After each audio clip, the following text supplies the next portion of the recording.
സ്കൂളുകളിലും ബസ്സിലും കളിക്കുന്ന പ്ലേ ഗ്രൗണ്ട്സിലും ഒക്കെ കുഞ്ഞുങ്ങൾ പലപ്പോഴും ബുള്ളിങ്ങിന് ഇടയാവാറുണ്ട് അല്ലെ. അവരുടെ തന്നെ ക്ലാസ്മേറ്റ്സോ അല്ലെങ്കിൽ സീനിയേഴ്സ് ആയിട്ടുള്ളവരോ ഒക്കെയാണ് ഇത് അവരോട് ചെയ്യുന്നത്, ഈ ഒരു ബുള്ളിങ് എന്ന് പറയുന്നത്.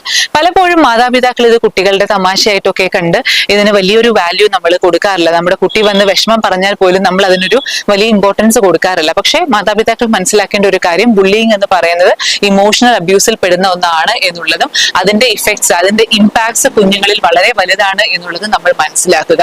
കുഞ്ഞുങ്ങളെ അവരുടെ ഗ്രൂപ്പിൽ പെടുത്താതിരിക്കുന്നത്, ഒറ്റപ്പെടുത്തുന്നത്, അവരെ കളിയാക്കുന്നത്, അവരെ ബാഡ് വേർഡ്സ് വിളിക്കുന്നത്, ഇതൊക്കെ തന്നെ അവരിൽ വളരെയധികം ഇമോഷണൽ ട്രോമ ഉണ്ടാക്കുന്നുണ്ട് എന്നുള്ളതും, ഇമോഷണൽ അബ്യൂസിലൂടെ പോയിട്ടുള്ള കുഞ്ഞുങ്ങൾക്ക് അവര് അഡോളസന്റ് ഏജ് ഗ്രൂപ്പിലേക്ക്, അഡൽട്ട്ഹുഡിലേക്കൊക്കെ വരുന്ന സമയത്ത് വിഷാദത്തിലേക്ക് പോകാനുള്ള ഒരു സാധ്യതയും, ഉത്കണ്ഠ രോഗങ്ങളിലേക്ക് പോകാനുള്ള ഒരു സാധ്യതയും, സൂയിസൈഡിലേക്ക് പോകാനുള്ള ഒരു സാധ്യതയും ഒക്കെ വളരെ കൂടുതലായിട്ടാണ്